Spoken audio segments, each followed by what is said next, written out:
नमस्कार दोस्तों, मैं हूं धर्मवीर तीजा। मेरी खेती सच्ची खेती में आपका स्वागत है। पौधों की बढ़वार पूरी होने के बाद गाभे की अवस्था में फूल, फल, बालियां निकलने की अवस्था में फास्फोरस, पोटाश और बोरॉन न्यूट्रिएंट्स को फसल पर स्प्रे करने से फसल की पैदावार और क्वालिटी बढ़ती है। हम स्प्रे करते भी हैं, कभी फ़ायदा होता है और कभी नुकसान होता है। कभी पत्ते पीले पड़ जाते हैं, जल जाते हैं। ठीक है जी। वैज्ञानिकों ने रिसर्च करके हमें ये बता दिया है कि इन तत्वों से पैदावार तो बढ़ती है और बीमारियों से लड़ने की शक्ति भी बढ़ती है। खर्चा थोड़ा होता है लेकिन फ़ायदा बहुत ज़्यादा होता है। मैं रिपीट करता हूँ कि इन तत्वों के इस समय स्प्रे करने से फ़ायदा बहुत ज़्यादा होता है। आज की अपनी इस वीडियो में मैं 05234 NPK और NPK 0050 और बोरोन के स्प्रे की बात करूंगा। किस अवस्था में क्या करें और क्या ना करें, कितनी मात्रा में स्प्रे करें और क्या फ़ायदे हैं।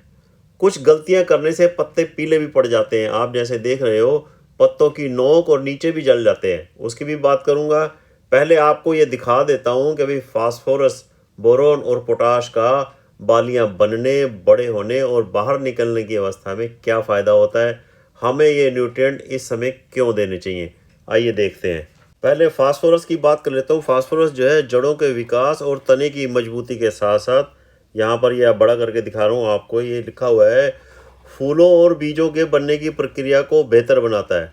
फसल एक सार पकती है, यूँ नहीं कि भाई कोई सिट्टा पहले पक जाएगा और बाद में। क्वालिटी बेहतर होती है, बीमारियों से लड़ने की शक्ति बढ़ती है। अब बोरोन की बात करूं, यहाँ पर लिखा हुआ है फ्लावर प्रोडक्शन एंड रिटेंशन, मतलब फूल ज़्यादा आते हैं और रुकते हैं, फूल गिरते नहीं हैं, झड़ते नहीं हैं, उनमें मदद करता है। रिप्रोडक्टिव ग्रोथ होती है, नर और मादा के मिलन में हेल्पफुल होता है, पर परागण में मदद करता है। अब पोटाशियम की बात करूं तो पत्तों में, न्यूट्रिएंट्स में, जो प्रकाश संश्लेषण के द्वारा जो न्यूट्रिएंट्स बनते हैं ना, उनकी मूवमेंट में मदद करता है। मतलब बालियों की तरफ, फल की तरफ जो है ना मूवमेंट होता है, तो उसमें मदद करता है। और बीमारियों से लड़ने की शक्ति प्रदान करता है, ठंड से लड़ने की शक्ति देता है, क्वालिटी को बढ़ाता है, दाना मोटा और चमकदार होता है। एक बात तो क्लियर हो गई कि फल, फूल, बालियां बनने, दाना बनने के समय इनका महत्वपूर्ण रोल है। अब सवाल ये है कि भाई NPK 05234 कब करें और NPK 0050 कब प्रयोग करें, साथ में बोरोन मिलाएं या नहीं, इनकी मात्रा कितनी रखें ताकि पूरा फ़ायदा हो, पत्तों में पीलापन या जलन ना हो। अब फास्फोरस मदद करता है जब बाली बन रही हो। यह फूलों और बीज बनने की प्रक्रिया को बेहतर बनाता है, मतलब शुरू में दानों की संख्या या बाली के आकार को बड़ा करने में मदद करता है। लेकिन बाली तो आप देख रहे हो पहले ही पौधे के अंदर, तने के अंदर बन जाती है, फिर बड़ी होती है, फिर बाहर निकलती है। इसका मतलब फास्फोरस का स्प्रे गाभे की अवस्था के शुरुआत में, जब बाली बहुत छोटी हो, तने के अंदर हो, यह अवस्था है ना जो 85 दिन के लगभग आती है।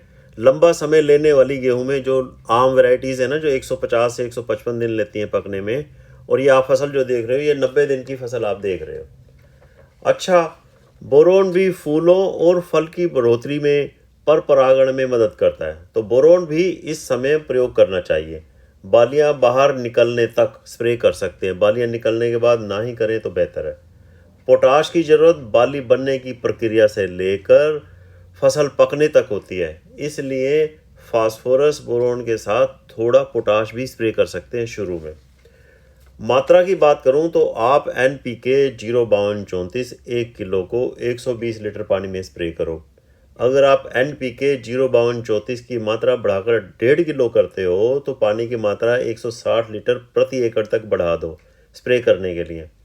पत्तों पर जो आप देखते हो ना पीलापन देखते हो, वो फास्फोरस इंजरी का ही होता है। स्प्रे के बाद कई भाई शिकायत करते हैं, पानी की मात्रा कम प्रयोग करने के कारण हो सकता है, और भी कारण हो सकते हैं। अच्छा, आप बोरोन की मात्रा की बात बता रहा हूँ मैं आपको, इम्पोर्टेंट, आप ध्यान से सुनो।